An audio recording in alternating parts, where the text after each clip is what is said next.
Next है magnetic particle testing, जिसका Magna flux भी कहते हैं। तो ये एक एनडीटी का एक इम्पोर्टेंट टेस्ट है, जहां पर आपको नाम से ही पता चलता है कि मैग्नेटिज्म या मैग्नेटिक एनर्जी अप्लाई करनी पड़ेगी, और मैग्नेटिक फ्लक्स के बेसिस पे आपको जो भी क्रैक्स है वो आप फाइंड आउट कर सकते हैं। तो मैग्नेटिक जो फ्लक्स है यानी कि जो एनर्जी है वो आपको अप्लाई करनी पड़ेगी। वो क्रैक्स जहां पे होगा वो एनर्जी एब्जॉर्ब करेगा, और उसके बेसिस पे फिर आपको बाद में आयरन पाउडर जो है वो आपको स्प्रे करना है, और फिर जहां पर वो एक्यूमुलेट होता है वहां पे आपको जो लीकेज फ्लक्स जिसको कहते हैं उसके बेसिस पे आप जो फ्लॉ या डिफेक्ट जो है या क्रैक जो है वो आप फाइंड आउट कर सकते हैं। तो ये मेनली इसका प्रिंसिपल है कि आपको मैग्नेटिक फ्लक्स आपको अप्लाई करना है, आयरन पाउडर उस पर स्प्रे करनी है, और उसके बाद में जो जहां पे फ्लक्स मैग्नेटिक फ्लक्स लीक होता है वहां से आपको फाइंड आउट हो सकता है जहां पे डिफेक्ट या क्रैक है। तो इसमें भी दो टाइप है, एक सर्कुलर मैग्नेटाइजेशन और एक लॉन्जिट्यूडिनल मैग्नेटाइजेशन। तो इसके नाम से भी पता चलता है कि ये सर्कुलर टाइप में अगर अप्लाई किया है तो ये मैग्नेटाइजेशन सर्कुलर फ्लक्स जो होता है, और ये अलोंग द लेंथ जिसको हम कहेंगे, तो अलोंग द लेंथ जो होगा उसको हम लॉन्जिट्यूडिनल कहते हैं। तो मैग्नेटिक फ्लक्स आप सर्कुलर अप्लाई करते हैं या अलोंग द लेंथ अप्लाई करते हैं, उसके बेसिस पे ये दो मेथड यहाँ पे है। जैसे यहाँ पे आपको डायग्राम से भी पता चलेगा कि ये जो मैग्नेटिक फ्लक्स अप्लाई हो चुका है, ये मैग्नेटिक फ्लक्स जो है ये सर्कुलर टाइप में, यानी कि ये ऐसे टाइप में। तो इस डायरेक्शन में हमने ये मैग्नेटिक फ्लक्स अप्लाई किया है। तो ये जो भी कंपोनेंट है ये सर्कुलर या पाइप टाइप में है, और पाइप के सरफेस एरियाज में आपने मैग्नेटिक फ्लक्स अगर अप्लाई किया होगा तो उसको हम सर्कुलर मैग्नेटाइजेशन कहते हैं। तो ये इलेक्ट्रिक करंट आप पास कर सकते हैं स्ट्रेट कंडक्टर या मैग्नेटिक फील्ड थ्रू, और उसमें जो इलेक्ट्रिक एनर्जी वो मैग्नेटिक एनर्जी में भी आप कन्वर्ट कर सकते हैं।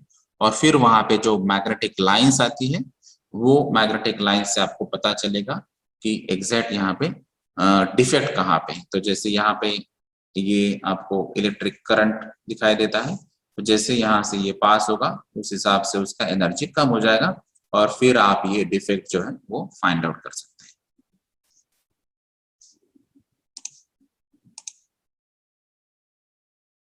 अभी ये सेकंड जो है वो लॉन्जिट्यूडिनल मैग्नेटाइजेशन, यानी कि अलोंग द लेंथ आपको अप्लाई करना है।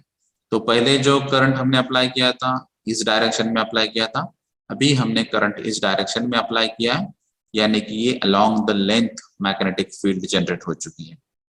तो ये इलेक्ट्रिक और मैग्नेटिक फ्लक्स को आपको ध्यान में रखना है। तो ये मैग्नेटिक फील्ड ऐसे यहाँ पे अगर अलोंग द लेंथ अप्लाई होती तो उसको हम लॉन्जिट्यूडिनल मैग्नेटाइजेशन कहते हैं। और फिर यहाँ पे ये आयरन पाउडर जो है ये क्रैक पे डेवलप होगी, जो आपको सर्कुलर में भी दिखाई देता है ये आयरन पाउडर एट क्रैक, और लॉन्जिट्यूडिनल में भी ये आपको दिखाई देगा, और उसके बेसिस पे आप जो क्रैक्स है या फिर जो डिफेक्ट्स है वो आप फाइंड आउट कर सकते हैं with the help of magnetic flux. तो इसमें टेक्निक टेस्टिंग के लिए जो यूनिट होता है उसमें पोर्टेबल यूनिट या मोबाइल यूनिट या स्टेशनरी यूनिट्स भी होते हैं। अगर आपको अलग अलग कंपोनेंट्स अलग अलग डिपार्टमेंट्स में फाइंड आउट करने हैं तो उसके लिए आपको पोर्टेबल यूनिट्स यूज करनी चाहिए। नॉर्मली इसका जो करंट कैपेसिटी है वो 2000 एम्पियर तक हो सकता है, उसके बेसिस पे भी आप क्रैक्स जो है वो आप टेस्ट कर सकते हैं। दूसरा जो है मोबाइल यूनिट, इसका जो करंट कैपेसिटी है नॉर्मली 5000 एम्पियर करंट तक हो सकता है, और इसमें जो मेन आपको टारगेट रखने हैं वो है कास्टिंग्स और फोर्जिंग मटेरियल के। और जो स्टेशनरी यूनिट्स होते हैं उसका एम्पियर कैपेसिटी ज्यादा है, यानी कि 10,000 एम्पियर तक आप टेस्ट कर सकते हैं। तो ये स्पेशली जो कुछ पाइप्स या बार्स या शाफ्ट होते हैं, तो वहां पे अगर आपको करंट कैपेसिटी अगर हायर साइड में लगती है, मैग्नेटिक फ्लक्स आपको ज्यादा डेवलप करना है, तो उस लिए आपको स्टेशनरी यूनिट्स आपको यूटिलाइज करने हैं। तो यहाँ पर आपको ये पाइप्स या शाफ्ट या बार्स वहां पे लाने होंगे जहां पर ये यूनिट है। तो आपके सैंपल पे भी डिपेंड है कि आपको मिनिमम कितना करंट सप्लाई करना होगा, जिसके बेसिस पे डिफेक्ट यहाँ पे फाइंड आउट हो सकता है। तो उसके बेसिस पे आपको ये पोर्टेबल, मोबाइल और स्टेशनरी यूनिट्स यूटिलाइज करने चाहिए। तो जैसे यहाँ पे ये टेस्टिंग यूनिट बताया गया है, ये जो प्रॉड एंड योक यहाँ पे यूज होता है। तो ये टेस्ट प्लेट है, ये मैग्नेटिक फील्ड यहाँ पे जनरेट हो चुकी है, तो ये प्रॉड और यहाँ पे ये इलेक्ट्रिक करंट पास किया है। तो ये मैग्नेट जो आपने अप्लाई किया है, तो ये टेस्ट कंपोनेंट थ्रू पास होगा, और जैसे ये रिसीव होगा तो मैग्नेटिक फील्ड से या मैग्नेटिक फ्लक्स से आपको पता चलेगा कि टेस्टिंग कंपोनेंट में कोई क्रैक्स डेवलप हुए या नहीं। तो ये एक्चुअल इक्विपमेंट का फोटोग्राफ है। तो यहाँ पर ये मैग्नेट्स के आपको प्रोब दिखाई देते हैं, तो एक सेंड करेगा और एक रिसीव करेगा, और इससे आपको मैग्नेटिक फ्लक्स जो है, तो ये मैग्नेटिक फ्लक्स पता चलेगी, और मैग्नेटिक फ्लक्स से आपको क्रैक जो है वो आप इजिली फाइंड आउट कर सकते हैं। तो ये डिपेंड है आपको एग्जैक्टली कितना करंट कैपेसिटी चाहिए, उसके बेसिस पे आपको ये यूनिट डिसाइड करना है। तो इस टेक्निक में आप एसी यानी कि अल्टरनेटिव करंट यूज कर सकते हैं, डायरेक्ट करंट मेथड यूज कर सकते हैं, half wave direct current method use कर सकते हैं, या फिर परमानेंट मैग्नेट भी यूज कर सकते हैं।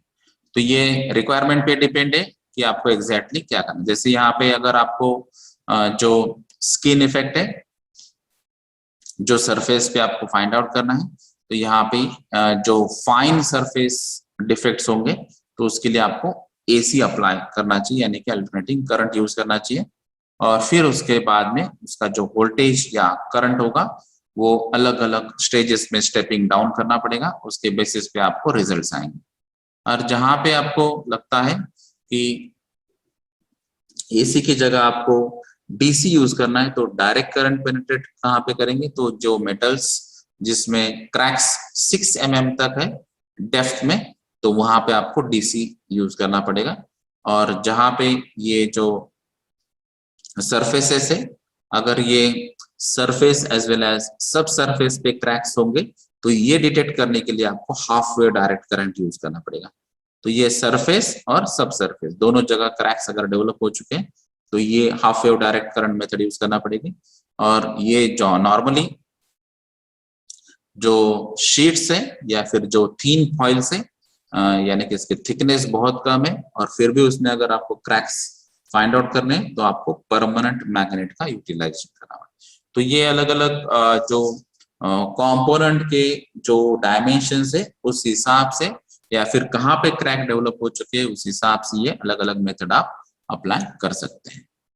तो ये जो टेस्टिंग है, तो इसमें मेनली आपको इंस्पेक्शन करना है, जैसे आपको अप्लाई करना है मैग्नेटिक फ्लक्स, फिर पाउडर स्प्रे करना है, और उसके बाद में पाउडर जहां पे एक्यूमुलेट होती है उसके बेसिस पे आपको डिसाइड करना है कि क्रैक कितना डेवलप हुआ है, तो ये फाइन क्रैक है या फिर यहाँ पे सरफेस पे ही क्रैक है या सब सरफेस पे भी क्रैक है। ये सभी बातें आपको इंस्पेक्शन थ्रू ही पता चलेगी, और उसके बाद में आपको इसमें रेक्टिफिकेशन या मॉडिफिकेशन करना है। तो इसमें ये सिंपल सी प्रोसेस जो आपने पहले ही बताई, ये सेम प्रोसेस है कि आपको टेस्ट सरफेस क्लीन करना होगा, मैग्नेटाइजेशन का जो टेस्ट फेस है वो अप्लाई करना होगा, उसके बाद में मैग्नेटिक पाउडर आपको स्प्रे करनी है, और फिर बाद में ऑब्जर्व करना है कि मैग्नेटिक पाउडर कहाँ पे एक्यूमुलेट हुई है, और उसके बेसिस पे फिर आप क्रैक का जो डायमेंशन है वो आप वहां पे जज कर सकते हैं। तो उसके रीजंस भी अलग अलग हो सकते हैं, वो भी आपको प्रेडिक्ट करने होंगे, और उसके बेसिस पे रेक्टिफिकेशन और मॉडिफिकेशन जो है प्रोसेस में वो आपको चेंज करना है।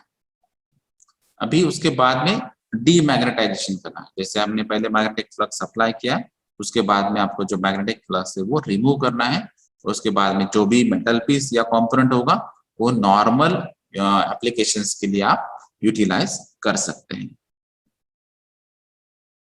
इसमें कुछ एडवांटेजेस है, जैसे ये कुछ सरफेस या शैलो सरफेस क्रैक जिसको कहते हैं, तो ये इजीली यहाँ पे फाइंड आउट हो सकता है, ये सेंसिटिव है। वो सरफेसेस और सब सरफेसेस क्रैक्स डेवलप जहाँ पे हो चुके हैं उनके लिए, क्योंकि इसके जो पहले मेथड हमने यूज किया था वो भी नॉर्मली सरफेस क्रैक्स के लिए है और कुछ इंटरनल क्रैक्स के लिए थी। तो यहाँ पे सरफेस और सब सरफेस क्रैक्स दोनों भी आइडेंटिफाई हो सकते हैं, लेकिन यहाँ पे जो पाउडर है उसके बेसिस पे ही आपको आइडेंटिफाई करना होगा। तो ये इंस्ट्रूमेंट से आपको डायरेक्ट कनेक्टिविटी यहाँ पे नहीं है जो कन्वेंशनल मेथड नॉर्मली यूज होते हैं, लेकिन इसमें कुछ लिमिटेशंस भी है। कुछ सरफेस प्लेटिंग या थीन पेंट कोटिंग वाले जो इफेक्ट है उसकी वजह से भी यहाँ पे ये टेस्टिंग में प्रॉब्लम आ सकता है, क्योंकि कुछ मटेरियल जो होते हैं वो फेरोमैग्नेटिक टाइप में भी होते हैं। तो ये फेरोमैग्नेटिक मटेरियल जो होंगे उसी पे आपको ये अप्लाई कर सकते हैं। जो नॉन मैग्नेटिक मटेरियल से जहां पर मैग्नेटिक फ्लक्स अप्लाई करने के बाद भी कुछ फायदा नहीं होगा, वो मटेरियल के लिए आप ये यूटिलाइज नहीं कर सकते। अगर आप में इसमें जो रिजल्ट्स आपको अच्छे चाहिए तो उसके लिए आपको circular as well as longitudinal direction में, दोनों डायरेक्शन में आपको मैग्नेटिक फ्लक्स अप्लाई करनी होगी। ये इसका लिमिटेशन है, क्योंकि आपको दोनों तरह से अगर आप अप्लाई करेंगे तभी आपको एग्जैक्ट डायमेंशंस उसका क्रैक का पता चलेगा और फिर उसके बेसिस पे आप आइडेंटिफाई कर सकते हैं। तो ये टेस्टिंग कंप्लीट होने के बाद भी, जैसे क्रैक डेवलप होने के बाद भी डीमैग्नेटाइजेशन करना भी जरूरी है। ये इसमें एडिशनल प्रोसेस है।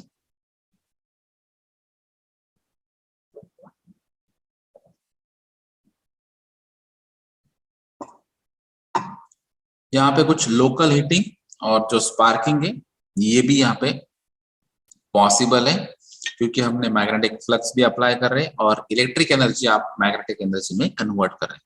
तो कहीं जगह यहाँ पे एक्सेस हीटिंग एनर्जी सप्लाई हो सकता है या फिर स्पार्क भी यहाँ पे जनरेट होने के चांसेस है ये टेस्टिंग थ्रू। ये कुछ लिमिटेशन है मैग्नेटिक पार्टिकल टेस्टिंग के। ये कहाँ पे अप्लाई कर सकते हैं? तो ये रॉड्स या बार्स या फोर्जिंग ब्लैंक्स या जो रफ कास्टिंग है उसके लिए, या फिर जो ट्रांसपोर्टेशन के जो पार्ट्स रहते हैं, जैसे यहाँ पे रेल रोड है या फिर एयरक्राफ्ट या ऑटोमोबाइल ट्रांसपोर्टेशन के लिए जो पार्ट्स यूटिलाइज होते हैं उनके लिए भी मैग्नेटिक पार्टिकल टेस्टिंग आप कर सकते हैं। या फिर जो कुछ क्रिटिकल पार्ट्स है, जैसे यहाँ पे क्रैंक शाफ्ट है या फिर फ्रेम से, फ्लाई व्हील से या फिर क्रेन हुक से या फिर स्टीम टरबाइन ब्लेड से या वेल्डेड पार्ट से, इसके लिए भी आप मैग्नेटिक पार्टिकल टेस्टिंग यूज कर सकते हैं।